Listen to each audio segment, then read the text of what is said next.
KBS 라디오 김성환의 시사야. 그럼 지금 시작하겠습니다.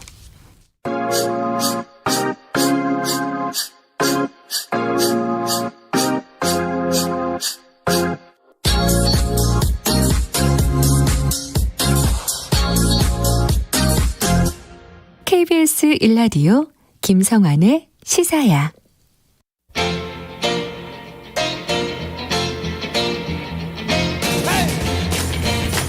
한 주 동안 있었던 뉴스 가운데 우리가 조금 더 깊이 들여다봐야 할 이슈를 짚어보는 시간입니다. 뉴스야 외전 함께 하실 패널 두 분 소개해드리겠습니다. 배종찬 인사이트K 연구소장 자리하셨습니다. 안녕하세요. 안녕하십니까.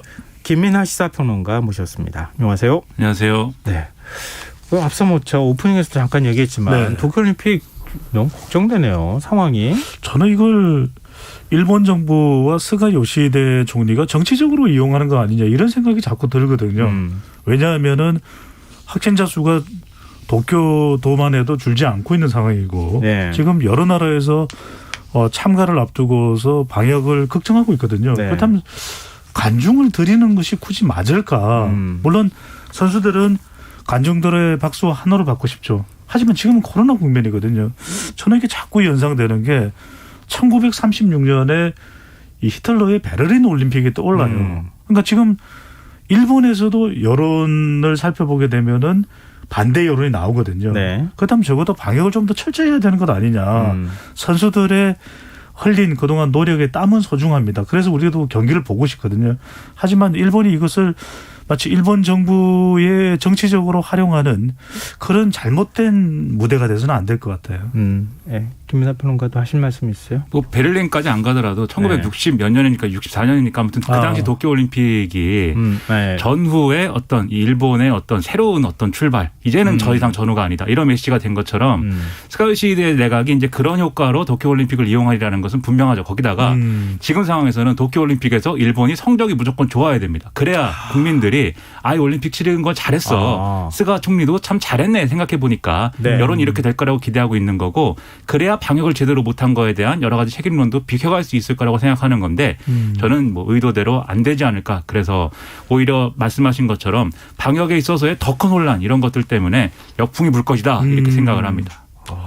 두 분이 혹시 참 어떻게 이렇게 즉석에서 제가 이렇게 질문을 던졌는데 이렇게 청산 유수처럼 얘기를 잘 하십니까? 제가 호가 청산이고 김민하 평론가가 유수잖아요. 이 시사 평론가들은 먹고 살기 위해서 모르는 거 아는 거 다 끌어모았고 연끌 평론해야 되기 때문에 준비돼 있어야 됩니다. 낮추시지 말고요. 청산과 유수랑 오늘 같이 한번 연끌 평론이었습니다. 하겠습니다. 자, 그러면 오늘 정치권의 최대 관심사는 민주당이 대선 경선 일정을 연기하지 않기로 했다. 결국 원칙을 고수한다. 네. 사실 이 원칙이 그동안에 흔들린 적이 여러 차례 있었기 때문에 이번에도 또 그러는 거 아닌가 이런 생각하시는 분들이 꽤 있는데요. 대선 180일 전, 그러니까 9월 10일까지 대선 후보를 선출하겠다, 이렇게 최종 결정을 내렸어요. 이 결정에 대해서 두 분은 어떻게 보십니까? 저는 민심은 천심이라고 하잖아요. 이번에는 민심의 영향이 컸다고 봅니다. 그러니까 더불어민주당 지지층에서도 관련 여론이 최근 발표가 됐었는데 연기하지 말라는 거잖아요. 그리고 특히 이제 민주당이 의식할 수밖에 없는 지역 민심은 호남이거든요. 호남에서도 미루지 말라는 거예요. 네. 심지어는 호남 출신의 이 후보자들이 경선 연기를 주장하고 있는 상황이거든요. 그런데도 불구하고 연기하지 말라고 하는 거예요. 그런데 일각에서는 자칫 조금 오해가 되는 부분은 지난번에 보궐선거도 후보자를 내지 말았어야 됐다. 그때 당헌 당규의 원칙을 고수했어야 됐다, 이런 이야기를 하시는 분들인데 그때랑은 좀 상황이 달라요. 그때는 여론이 그래도 후보자를 내라는 것이었거든요. 왜냐하면 서울과 부산시장은 워낙 중요한 자리입니다. 후보자를 내지 않을 수가 없어요. 적어도 유권자들이 최종적으로 누군가를 보고서 판단할 정도의 후보는 있어야 되는 것이거든요. 또 하나 중요한 것은 저는 이 송영길 대표도 결단을 내릴 수밖에 없었다. 왜? 1위를 달리고 있는 후보를 또 의식 안 할 수는 없거든요. 이게 자칫 반목이 되고 경선 상황이 거칠어지면서 이것이 전반적인 여권 후보들의 경쟁력이 혹시라도 추락하게 되면 이건 모두가 송 대표의 책임론으로 기결되거든요.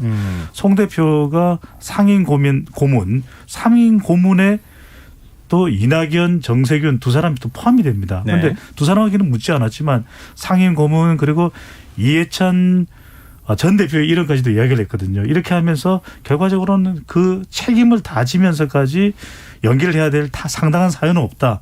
이렇게 또 송 대표가 결단을 내린 걸로 보입니다. 네. 그러니까 경선 연기라는 게 지금 말씀하신 내용 중에 이제 재보궐선거에 뭐 그 당원 당규 바꾼 거랑 비교가 좀 되고 뭐 그런 상황이 있지만 근데 지난 재보궐선거에 후보를 낼 것이냐의 문제는 정치 윤리의 문제였거든요. 정치 윤리를 어떻게 실질적인 어떤 정치 행위와 어떤 저울질할 것이냐 이 문제였다고 하면 네. 경선을 언제 할 거냐는 사실 이 정치 윤리의 문제가 아닙니다. 이것은 당내의 문제인 것이고 그 전술 전략의 문제인 것이죠. 네. 그래서 두 가지 요건 중에 하나가 충족이 됐으면 그래도 연기할 수 있었는데 그 두 가지 요건은 첫째 선수들끼리 합의가 되든지 네. 둘째 충분한 어떤 명분이라는 게 있어서 연기론에 이 명분을 거부할 수 없는 상황이었든지 이 둘 중에 하나가 충족됐어야 되는데 첫째 주자들 간에 합의가 안 되는 거고요. 일단 두 번째 명분은 제가 여론조사 결과를 말씀드리면 이 국민들의 반응 지금 배 소장님이 말씀하신 국민들의 반응을 봐도 명분이 충분히 설득이 안 됐다라고 이제 볼 수밖에 없는 건데 리얼미터가 JTBC의 의뢰로 지난 19일부터 20일까지 이틀간 전국 만 18세 이상 1028명을 대상으로 조사를 했습니다.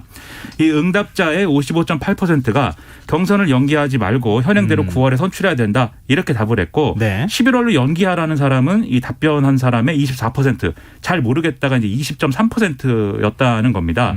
그리고 민주당 지지자다 이렇게 얘기한 사람 중에서도 51.2%가 경선을 연기하지 말아야 된다 이렇게 얘기했고 11월로 연기해야 된다는 33.2%잘 모른다 15.6%였던 거거든요. 네. 그러니까 일반 국민을 대상으로 해도 그렇고 이 지지층을 대상으로 해도 그렇고 경선 연기론이라는 게 어떤 명분을 갖고 있는지 동의가 안 되는 상황이 확인이 되는 거고 그리고 호남에서 60.1% 정치 성향별로 보면은 진보 성향이 응답자 중에 52.4% 중도 성향 중에 61.2%가 다 9월 선출이 옳다. 이렇게 얘기를 했다는 거거든요. 네. 자세한 사항은 중앙선거 여론조사심의 홈페이지에 있습니다. 그래서 이런 걸 볼 때 명분은 사실상 없는 얘기였다. 뭐 명분이 없는 상황에서는 선수들 간에 합의가 안 되니까 애초에 할 수 없는 얘기였다. 이렇게 이 결론이 날 수밖에 없는 거죠. 근데 사실은 국민 여론과 무관하게 계파 갈등이 한번 이제 발생하기 시작하면 뭐 여론이 중요한 게 아니잖아요. 권력을 누가 잡을 것인가 이런 문제로 연결이 되니까 그렇죠. 오히려 더 보기 안 좋은 모습들이 나타날 수도 있었음에도 불구하고 그래도 그나마 송영길 대표가 조금 시간은 좀 뭐 끈 측면은 있지만 결단을 좀 내린 측면, 리더십을 좀 보여줬다 이런 평가도 가능하지 않을까요? 그것도 가능하다고 봅니다. 왜냐하면은 송영길 대표가 당대표로 되는 과정도 험난했거든요. 정말 가까스로 그렇죠. 당대표가 되지 않았으면 예. 또 비문으로 인식되면서 여러 가지 혼선도 있을 것이다 라는 이런 우려도 있는 상황이기 때문에 송영길 대표로서는 결단을 또 내릴 수밖에 없는데 여기서 한 가지 지적하지 않을 수 없는 것은 그래도 이것이 뭐 특정 후보가 탈당을 하는 건 아니냐 누가 반발하는 건 아니냐 못합니다. 왜? 지금 어떤 여권의 대선 후보보다도 더 지지율이 높은 인물이 문재인 대통령이에요. 이게 그래서 상황이 다릅니다. 이전의 여당의 경우에는 또는 야당이라고 하더라도 이 후보들이 대선 후보들이 갈등을 겪게 되면 그걸 통제하기가 참 힘들었거든요. 네. 그런데 지금 여권의 어떤 후보가 탈당을 해서 자기 대권에서 승기를 잡을 수 있냐 없어요. 그렇게 우리가 보기 어렵고 그건 문재인 대통령의 지지율이 지금 40%를 상회하는 40%대를 상회하는 결과들이 그러니까 문 대통령의 지지율이 통제를 해주는 겁니다. 무엇보다도 그런 측면이 있군요. 그래서 일종의 신의 한 수라고 볼 수 있는 것이 송영길 대표가 본인의 결단이 아니라 나 의원총회 열어서 의견 듣지 않았냐. 그리고 상임 고문에 또 의견도 여쭤봤다. 그리고 마지막에 최고위원 중에 한 사람이 그냥 우리가 이거 뭐 내부적으로 최고위원회에서 투표했다 이러지 말고 만장일치로 합시다. 이렇게까지 연결이 됐다라는 것은 대통령 지지율이 이 정도로 한 40%대로 유지가 안 된다면 이렇게 안 됐을 가능성도 있어요. 상당히 흔들렸을 가능성도 있는데 가만히 보십시오. 이재명 지사도 문 대통령의 지지율의 후광 효과 없이는 앞으로 힘들다고 봐야 되죠. 또 이낙연, 정세균 두 인물은 현 정부의 국무총리였었거든요. 네. 대통령에게 반발할 수가 없습니다. 그래서 저는 송영길 대표의 결단도 주요했지만 무엇보다도 지금 여권은 문재인 대통령의 지지율이 관리되고 통제한다고 볼 수가 있는 거죠. 문심이 중요하다 이렇게 말씀해 주셨는데 당연히 그것은 이 상수겠죠. 네. 문심이 중요하다. 문재인 대통령의 지지율이 일종의 이제 정치 구도를 확정하는 이제 중요한 상수이죠. 근데 여기서 또 하나 이제 당내 사정 이런 것들을 볼 수 있는 게 사실 이 정세균, 이낙연 두 후보 지지자 내지는 두 후보 측에서 이걸 수용하지 않고 예를 들면 당무위를 열어가지고 거기서 결정하자 이렇게 갔으면 네. 아마 상당한 내부 분열과 엄청난 이제 혼란이 또 발생을 했겠죠. 송영길 대표 체제 사실상 이제 거의 공중분해 수준까지 그런 위기감까지 느꼈어야 됐을 것인데 네. 이 두 후보들이 수용했거든요. 근데 이 맥락도 같이 봐야 될 필요가 있는 것 같습니다. 무슨 얘기냐면 방금 이해찬 전 대표 말씀하셨는데 이게 만약에 송영길 대표가 경선을 현행대로 유지한다라는 결정이 특정 후보를 지지하는 맥락에서 네. 누구를 밀기 위한 맥락에서 편향된 결정이다. 이 주장을 할 수 있으면 이낙연, 정세균 두 후보 측에서 아마 당무위까지 갔을 거예요. 근데 그 얘기를 못하게 된 이 논리적인 어떤 고리들이 가령 이해찬 전 대표가 이럴 줄 알고 이런 사안들을 특별당비로 이낙연 대표가 대세론 탈 때 만들어 놨다.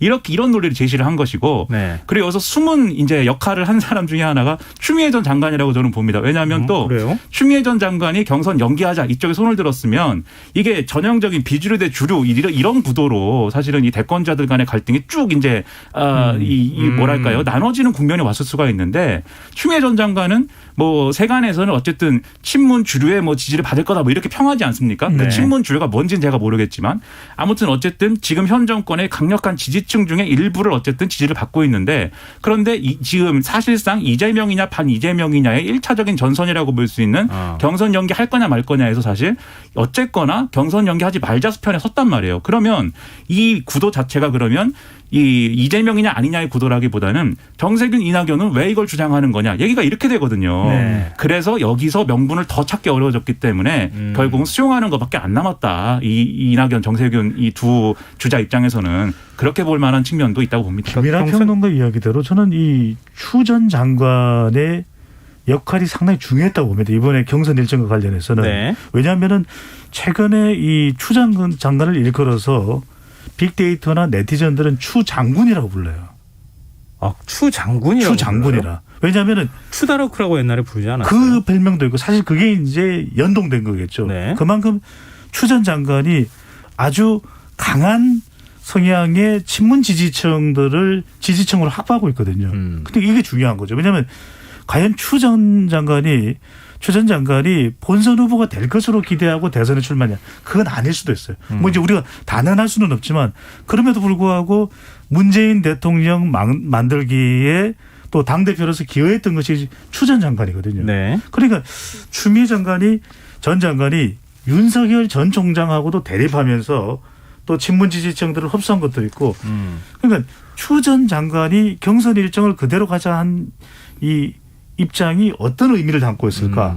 그러면 그 의미는 본선 후보가 되지 않더라도 상당히 유의미한 조연 역할을 할 수도 있다. 그렇다면 이제 그러니까 나중에 가가지고 추 전 장관이 뭐 예를 들면 지금 지지율이 가장 높은 이재명 지사의 손을 들어주는 일이 생긴다. 그렇게 예상을 해볼 수 있는 그렇게 단언할 수는 없겠지만 그런데 지금 경선 일정 상황에서 그렇게 분석할 수도 있는 행동을 한 거죠. 어떻게 보면. 네. 그래서 앞으로도 이 경선 과정에서 왜냐하면 6명이 먼저 컷오프에서 가려지기 때문에 저는 앞으로 이것이 결선 투표로 가느냐 마느냐 아니면은 이 경선 과정에서 또 어떤 후보에게 더 힘이 실리느냐 이게 지금 친문 지지층이 이제 가장 중요하다고 봐야 되거든요. 그런 역할에 있어서 추 전 장관은 단순히 후보가 아니라 추 장군의 역할을 한다. 네. 그 언론에서 분석하지 않은 좀 새로운 시각을 두 분이 제시해 주셔서 근데 좀 저도 흥미롭게 얘기를 들었거든요. 사실 박용진 의원도 그러니까 6대3 구도 정도로 지금 경선을 연기하자, 그렇죠. 연기하지 말자 이게 갈렸었는데 그 중에서 경선 연기에 반대하는 쪽에 추미애 전 법무부 장관이 손을 들어줌으로써 이 구도가 정확하게 만들어지지 않은 친문과 비문이란 구도가 안 만들어졌다. 그 부분에 좀 주목을 해주셨는데요. 근데 지금 가장 당내 세력으로 보면은 이낙연 정세균계 이렇게 세력을 두 축으로 우리가 이해할 수 있을 것 같은데 그 경선 연기론을 얘기하면서 명분으로 내세운 건 코로나19 상황 그리고 국민의힘 대선 후보가 11월에 선출이 된다. 우리가 너무 일찍 뽑으면 안 된다. 일종의 이제 흥행을 못 한다는 얘기가 되겠죠. 그 두 가지를 내세웠는데 결국은 이제 원칙대로 지금 가는 거 아닙니까? 그러면 후보 입장에서 조금 더 시간을 벌면서 지지율을 올릴 만한 시간이 좀 부족해지는 현상이 나타나지 않겠어요? 후보 간에 좀 서로 간에 그 이해득실이나 이런 것들이 좀 엇갈릴 가능성은 어떻게 보세요, 두 분은? 우선은 이 경선 김혜경 먼저 얘기하시죠. 네. 이해득 씨는 어쨌든 이 경선 연기 이 어떤 주제라는 게 아까도 말씀드렸듯이 이재명이냐 아니냐의 1차적인 전선이었습니다. 근데 결과적으로는 어쨌든 이재명 지사의 승리로 결국은 끝난 그림이 됐잖아요. 이재명 지사가 뭐 다음 주에 이제 출마 선언한다고 하는데 그래서 이게 당내 구도로 보면은 이재명 대세론이 이제는 형성됐다 이렇게 봐야 될 것 같습니다. 그 전까지는 제가 이 경선 연기 문제 때문에 대세론을 넘어가는 문턱에 있다 이렇게 봤는데 일단은 이제 그렇게 형성이 된 차원이고 그러면 남은 게 이제 남은 이른바 이제 비이재명계 이제 후보들이 예를 들면 합종연행을 한다거나 뭐 이런 여러 가지 가능성들이 남아 있는 건데 지금 상황에서는 그런 것도 쉽지 않을 거라고 봐요. 결국은 이제 합종연행이라는 것도 동일한 어떤 지지층의 어떤 전폭적인 지지를 끌어모을 수 있을 때야 가능한 것인데 지금 각각 나와 있는 상황에서 그걸 가늠하기 쉽지 않고 그러면 각자 경쟁하다가 최대한 이재명 지사하고의 대립각을 서로 다 키워서 이재명 지사에 대한 이 지지율 자체를 좀 낮추고 네. 최대한 50% 아래로 묶고 그래서 50% 아래 득표한 걸로 결선 투표에 가서 그 결선 투표에서 승부를 보자 이런 전략일 것인데 이것도 제가 볼 때 결선 투표에서 반 이재명 이렇게 확 하나로 묶을 수 있는 그런 의제가 막 던져지지 않는 한 이것도 쉽지 않을 거라고 봐서 이재명 지사한테는 상당히 이제는 뭐 사실상 뭐 순풍을 탄 상황이 됐다 이제는 네, 네. 이렇게 봐야 될 것 같습니다. 네, 배종찬 소장은 어떻게 보십니까? 김평론가와 뭐 크게 다르지 않은 분석을 저도 하는데 왜 그러냐면 이 경선 일정 승부수가 중요한 분기점이 되는 것 같아요. 네. 이제 분수령이 되는데 이재명 지사가 일단 경선 일정을 이 고수를 한 것이 이제 성기를 잡는 하나의 이제 변곡점이 될 수 있는 것이 일단 이렇게 되면 친문 지지층들도 이 선점 효과를 무시할 수가 없는 것이죠. 네. 그러니까 결국 대선 후보는 지역 기반이 있느냐 또 세대 기반이 있느냐 또 이념 기반이 있느냐가 중요한데 결과적으로는 이낙연 전 대표도 그렇고 정세균 전 총리도 호남을 지금 못 잡고 있는 것이 결정적인 부담이 되고 있는 것이거든요. 그런 만큼 남아있는 이제 기반이 지지층이 친문인데 네. 이제 이 경선 일정을 이재명 지사가 일단 성기를 잡고 또 확보하고 가는 것이거든요. 그러면 이제 주도권을 잡을 수밖에 없는 것인데 다만 이제 하나 더불어민주당 쪽에서 우려가 될 수 있는 부분은 이게 완전히 내용이 완전히 이제 잠재워졌느냐 그렇지는 않을 거라고 봐요.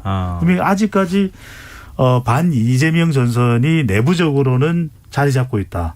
그래서 이것 자체가 자칫 이제 계속해서 이 이재명 지사와 관련된 의혹 제기 이게 이제 당 내에서 경선 과정에서 아주 공격적으로 일어날 수도 있거든요. 네. 근데 문제는 뭐냐?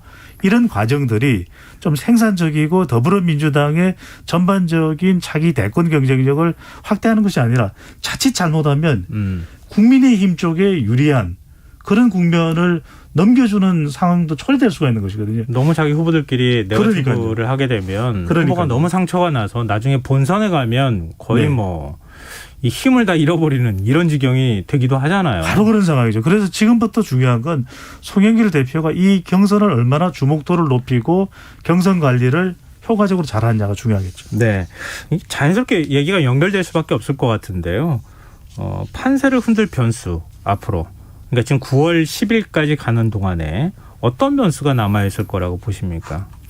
저는 이제 경선 연기로서 사실 아까 이재명 대세론을 말씀드렸는데 어떤 그 경선에서의 어떤 뭐 굉장히 뭐 어떤 치명타를 서로 입힐 수 있는 그러한 변수는 사실상 이제 뭐 없지 않나라는 일단 생각 갖고 있습니다. 그래서 네. 예를 들면 이재명 지사 반대 여론을 막 이렇게 좀 만들기 위해서는 그동안 이제 제기됐던 의혹들이 있지 않습니까? 개인적인 의혹 그리고 뭐 막말 논란도 있고 무슨 뭐 여러 가지 뭐 재판에 갔던 사항도 있고 여러 가지 논란들이 있었는데 사실은 그게 이재명 지사가 지난번 이제 대선 경선에 출마한 이후에 쭉 도지사 해오면서 계속해서 받아왔던 공격이고 계속해서 뭔가 방어해왔던 그런 과정이 있었거든요. 그러다 보니까 이게 이제 유권자들에게 이미 익숙한 상황이기 때문에 위력적으로 작용하지 못할 것 같고 오히려 이 부분이 있을 수가 있겠습니다. 지금 이재명 지사가 왜 경선 연계에 대해서 그렇게 극단적인 얘기를 해가면서 동의하지 않았느냐. 네. 일부 언론에서는 뭐 만약에 경선 연계할 것 같으면 나는 아예 그럼 대선 출마 포기하고 경기도지사 한 번 더 하겠다 뭐 이렇게 얘기했다는 보도도 나오고 있는데 그렇게까지 극구 반대한 이유가 뭐냐?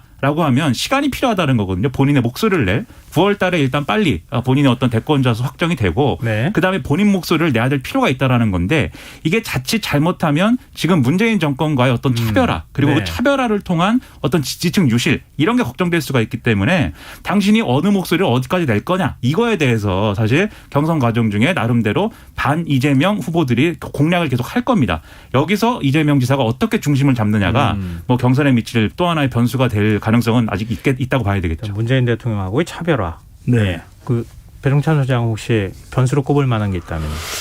여권의 차기 대선 구도에서 남아있는 중요한 변수는 한 3가지 정도로 보여집니다. 일단은 이제 대통령 지지율이죠. 네. 대통령 지지율이 적어도 40%대 가까이 또 유지된다면 이건 이른바 걱정할 수밖에 없는 대통령 지지율 30%의 법칙.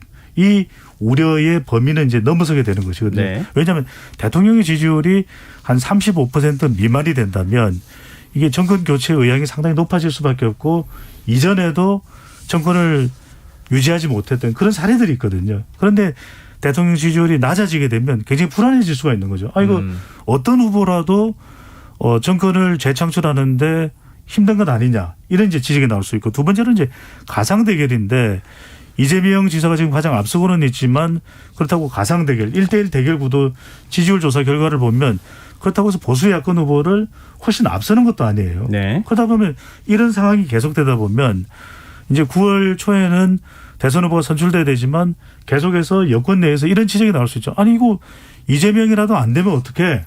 이재명 후보라도 이길 수 없다면 우리가 대책을 세워야 되는 건 아니냐. 이런 이제 이 내부에서의 어떤 심각한 상황이 이제 전개될 수가 있는 것이고 마지막으로는 개인 의혹입니다. 윤석열 전 총장도 엑스파일로 상당히 지금 논란이 되고 있는 것처럼 왜냐하면 우리가 모르는 그런 의혹과 각종 뭐 Y 파일, G 파일 언제 어떤 파일이 나올지 모르거든요. 네. 그런 상황이 초래된다면 이건 또 굉장히 위기 상황이 될 수가 있는 거죠. 알겠습니다.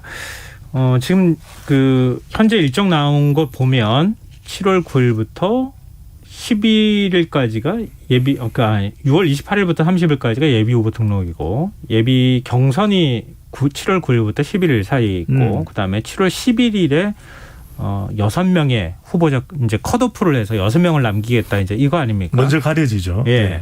그리고 난 다음에 이제 2차 본선으로 넘어가는 이런 일정이 되는 건데 지금 현재까지 그 대선 출마 의사를 밝힌 후보는 9명이에요. 네. 이 가운데 6명이 누가 될 건지 예상하는 건 어렵겠죠, 우리가?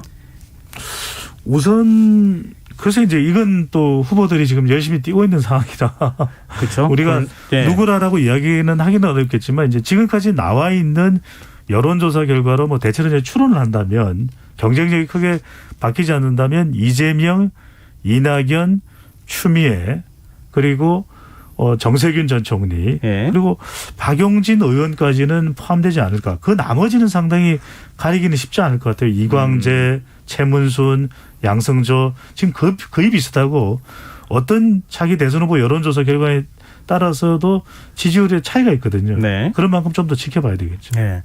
이 사실 제가 어렵겠죠 하고 그냥 뒤로 넘어가려고 했는데 지금 사람을 이름을 다 거론을 해줬어요. 아니 뭐 참고로 말씀드리는 거니까 확정된 건 아니고. 네. 왜냐하면 최근까지 국민의힘에는 대선 주자가 없다, 마땅한 후보가 없다 이렇게 얘기를 네. 했잖아요. 그런데 이준석 당대표 당선되고 난 다음에 이준석 대표가 지금 열심히 만나고 다니고 있잖아요. 그리고 바깥에 외부에 윤석열 전 총장이 있죠. 그리고 최재형 감사원장까지 지금 거론되고 있죠. 그리고 홍준표 전 대표, 홍준표 의원이 지금 입당을 복당했죠. 네. 풍년 이야기가 나오죠. 그래서. 그러니까 이렇게 하면서 분위기가 왠지 좀 달라지고 있구나 이런 느낌만, 풍향이 좀 달라지는 느낌을 받게 된단 말이에요. 근데 민주당도 맥없이 이렇게 경선을 치르면 진짜 흥행 성공 못하고 그냥 대선 후보만 덜렁 뽑아놓는 이런 일이 벌어질 수도 있는데 좀 흥행을 성공시킬 수 있는 방법 뭐가 있을까요? 최무순 강원도지사는 슈퍼스타 K 방식의 뭐 토론을 하자 뭐 이렇게 또 얘기하던데 이 국민의힘하고 상황을 비교해 볼 때 어떤 방식으로 해야 흥행을 할 수 있을까요? 뭐 일단 국민의힘이 지금 사실은 이 풍년이다라고 얘기는 하고 있지만 아직 경선을 어떻게 치를지는 사실 좀 불투명합니다. 그래서 예를 들면 당내 주자들끼리 경선 치르다가 중간에 뭐 윤석열 전 총장과 뭐 이런 사람들이 중간에 일종의 와일드카드처럼 합류할 수도 있는 것이고 또는 끝난 다음에 뭐 단일화를 할 수도 있는 것이고 뭐 이런 가능성들이 있기 때문에 일단 경선 일정을 미리 이제 시작하기로 한 여당 입장에서는 경선을 치르는 어떤 형태나 뭐 이런 것 가지고 크게 또 이렇게 흥행 여부가 크게 갈리지는 않을 것 같아요. 그리고 여러모로 한계라는 게 있는 것도 아니겠습니까? 아무래도 코로나19 상황이나 이런 것들과 연동이 돼서 대규모의 어떤 이런 인원이 모인다거나 이런 것은 뭐 어려웠기 때문에 네. 그래서 이런 경선의 어떤 형식이라기보다도 경선에서 나오는 어떤 메시지들 이런 것들이 이제 영향을 줄 것인데 경선에서 자기들끼리 이제 예를 들면은 여당 지지자들 여권만이 이해하는 그러한 주제를 놓고 막 갑론을박을 하고 네네. 이러면 흥행이 안 될 거예요. 그렇죠. 민주당 지지자들만 관심을 가질 테니까. 그렇죠. 그게 아니라 일반적으로 많은 사람들이 공감할 수 있고 관심을 가지는 민생 문제 그리고 가령 이제 부동산 문제라든지 이런 것들에 대해서 토론하고 그다음에 심지어는 이제 이 정권이 뭘 잘했고 잘못했는지 이런 것들을 열어놓고 다 얘기할 수 있는 이런 주제들이 나와야 사실 어느 정도 흥행이 될 거거든요. 그걸 만들어낼 수 있느냐 이게 관건이겠죠. 이준석 대표가 얘기한 것처럼 시험 부분 어때요? 시험을 보자. 네. 시험도 이제 과목이 중요하겠죠. 그럼 국영수 중심의 네, 교과서만 가지고 보는 시험이냐, 아니면 예체능까지 다 포함해서 네, 보는 시험이냐. 네. 체력장 어떨까요? 체력장도 좋을 것 같습니다. 중요한 것은 많은 당내 경선이지만 사실상 전체 유권자를 바라보고 진행되는 경선이거든요. 네. 그런 만큼 저는 2002년에 민주당의 경선이 좋은 모범 사례다. 그때는 이제 전국 순회 경선을 하지 않았지 않습니까? 그러다 보니까 후보들의 적나라한 모습을 그대로 다 볼 수가 있는 거예요. 모든 후보들에게 국민들 유권자들이 궁금해하는 질문들을 다 던져놓고 그것에 대해서 시간을 구애받지 않고 답변할 수 있는 시간을 가지는 거죠. 그때도 노무현 후보는 장인의 정치적 색깔론의 시비가 또 걸려 있었지만 그럼에도 불구하고 그럼 내 마누라를 버리란 말입니까? 이게 정말 온 사람들의 환호를 불러일으켰거든요. 지금 중요한 것은 결국 유권자들은 뭘 알고 싶으냐. 후보들의 능력이 어떻게 되는지 또는 비전이 어떻게 되는지 또는 철학이 어떻게 되는지를 알고 싶은데 지금 코로나 국면에 대중을 모을 수는 없습니다. 그렇다면 이준석 현상 때처럼 저는 온라인 플랫폼을 적극적으로 활용하는 것이 필요하다. 이 온라인 비대면을 통해서 좀 색다른 차원이 다른 미디어 접근을 통해서 많은 사람들이 접근할 수 있고 지하철에서 뭐 휴대폰으로라도 그 내용을 볼 수 있는 그래서 좀 섹션을 나눠봤으면 좋을 것 같아요. 중도층과 관련된 섹션, 그다음에 MZ세대와 관련된 섹션 그리고 이 토론이 끝나고 난 다음에 SNS를 통해서 후보자들과 또 지지층 또는 유권자들이 만날 수 있는 이런 좀 다채롭고 색다른 차원이 다른 구성을 하는 것이 참 중요하겠죠. 네, 알겠습니다. 이런 방식들 민주당에서 참고하면 어떨까 싶네요. 지금 여러분께서는 KBS 라디오 김성환의 시사회를 듣고 계십니다. 뉴스의 외전 김민아 시사평론가 배종찬 인사이트 K 연구소장 두 분 패널과 함께하고 있습니다. 자, 이제 야권 얘기를 좀 해보죠. 뭐 정치권에서 한 주 내내 이른바 이제 윤석열 엑스파일 관련 공방이 계속 이어졌는데요. 뭐 이미 굉장히 많은 것들이 벌어진 상황이니까 그리고 엑스파일의 출처가 어디냐 이걸 놓고 서로 상대방을 향해서 지금 지목을 하고 있는 이런 상황인데요. 지금 이번 논란 어떻게 보십니까? 저는 우선적으로 두 글자로 저는 요약을 합니다. 소통. 결과적으로는 우리가 선거 때 상투적으로 또 습관적으로 봐왔던 뭐 선거 공작이다. 또는 흑색 선전이다. 엑스파일은 출처도 없고 근거도 없다. 이런 이야기를 하게 되는 거죠. 물론 그렇습니다. 이 후보자에 대한 투명하고 공평하고 또 체계적인 검증이 아니라 엑스파일을 통해서 유권자들의 평가 또 기준을 흐트려 놓는다는 건 말이 안 되죠. 그러면 분명히 그 부분에 대해서는 우리가 선을 그을 필요가 있습니다. 그런데 왜 다른 사람도 아니고 윤석열 전 총장일까? 그러니까 그만큼 첫 번째로는 윤 전 총장이 지지율은 높지만 반사적 지지죠. 두 번째로는 메시지 정치입니다. 무엇을 생각하고 무엇을 말하고 싶은지 들을 수가 없습니다. 마지막으로는 애매한 일정이에요. 6월 29일을 전 국민이 다 귀 쫑긋 세우고 기다려야 되는 겁니까? 그런 건 아니지 않습니까? 그래서 저는 결과적으로는 이 X파일이 야기되는 가장 큰 이유는 물론 이제 이 선거를 앞둔 상황에서의 일종의 선거 전략 또는 정치 공작적 차원인지는 몰라도 더 중요한 것은 윤석열 전 총장에 대해서 알고 싶다는 겁니다. 그러니까 이것을 간접적인 누군가의 입을 통해서가 아니라 윤 전 총장의 입을 통해서 소상히 밝히면 되는 거죠. 네. 김남평 저는 배 소장님이 이제 당기론에 대해서 얘기했다면 저는 약간 공학적인 부분에 주목을 하면 이게 무슨 엑스파일의 내용이 뭔지도 모르는 상태에서 네. 물론 짐작은 갑니다만 어떤 주제들이 있을 거라는 건 짐작은 갑니다만 내용도 모르는 상황에서 계속 논란이 일주일, 2주일 이제 길어지는 바람에 황당하게도 오히려 윤석열 전 총장에게 좀 유리한 국면으로 갈 수 있는 어떤 징검다리가 놓여진 것 같아요. 왜냐하면 예를 들어서 이재명 도지사의 경우에 제가 어디서 항상 이런 얘기를 하는데 이재명 도지사가 어떤 성인군자일 것이다. 도덕군자일 것이다. 이렇게 기대하고 지지하는 유권자는 거의 없을 겁니다. 네. 뭔가 흠이 있더라도 저런 추진력이라든가 뭔가 강하게 이렇게 몰아붙이는 뭐 그런 게 있겠지. 이걸 보고 지지하는 건데 윤석열 전 총장은 사실 그렇지는 않거든요. 윤석열 전 총장이 뭔가 정의로운 뭔가를 하려고 했는데 정권으로부터 탄압을 받았구나. 저 사람에게 기대해봐야겠다. 이게 이제 강한데 그러면 이런 네거티브 공세라든가 이런 게 상당히 먹힐 수 있는 캐릭터입니다. 기본적으로는.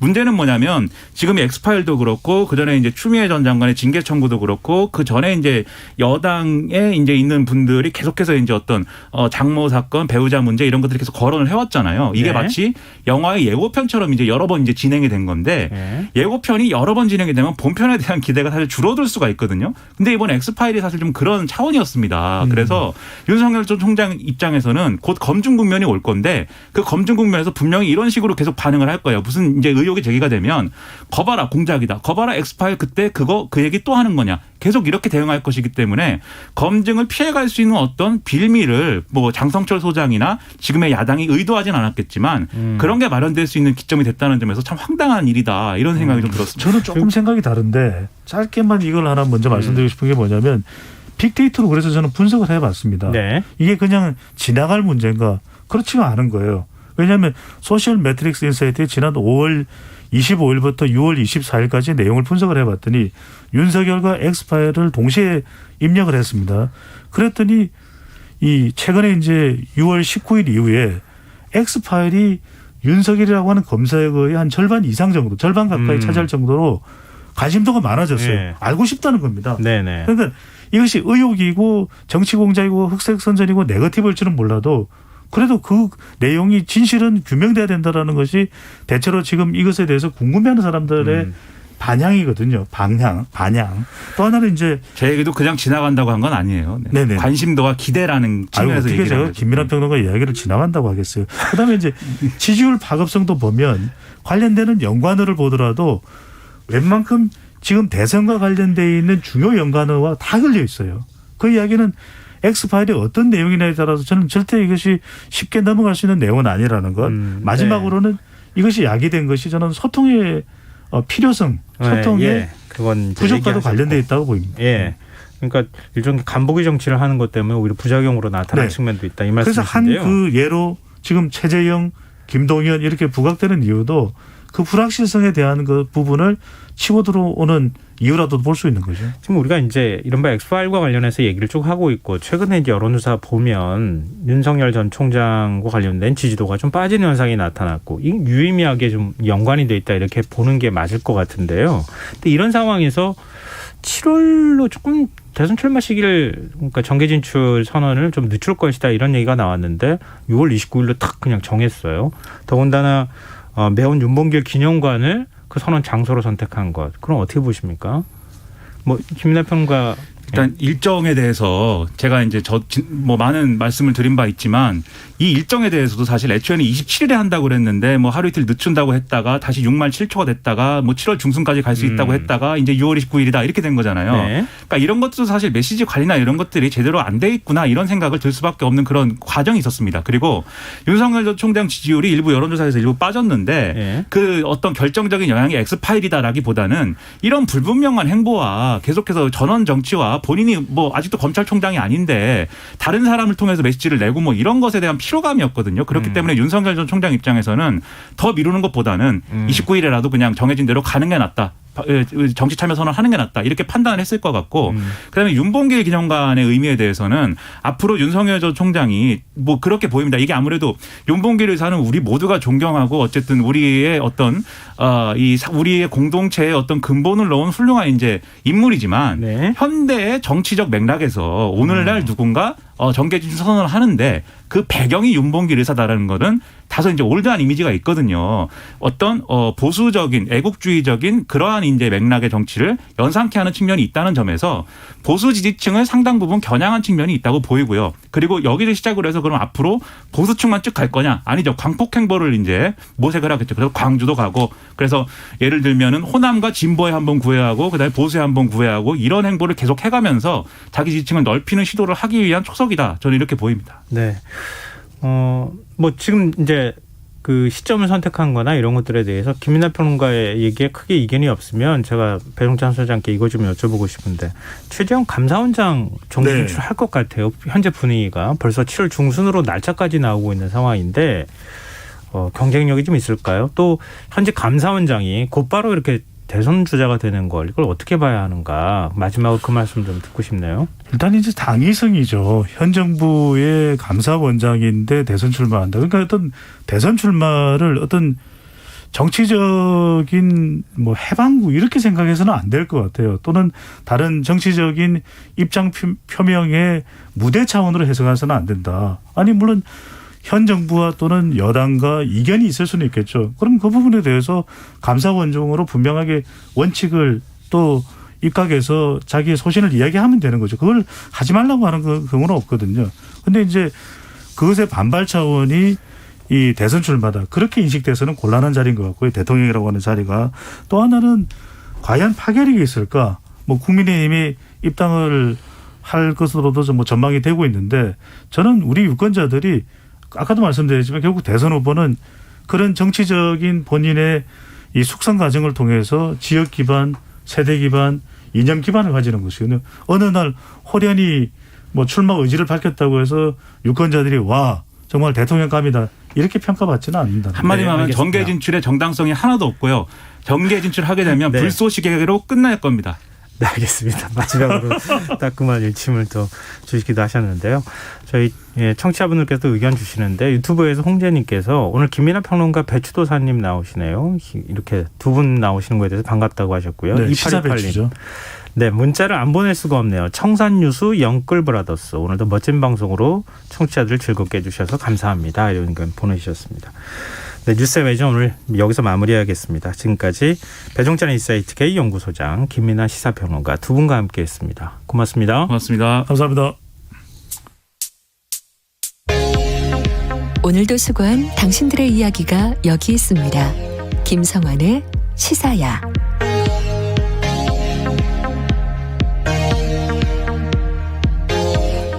코로나19 신규 확진자 수가 사흘 연속 600명대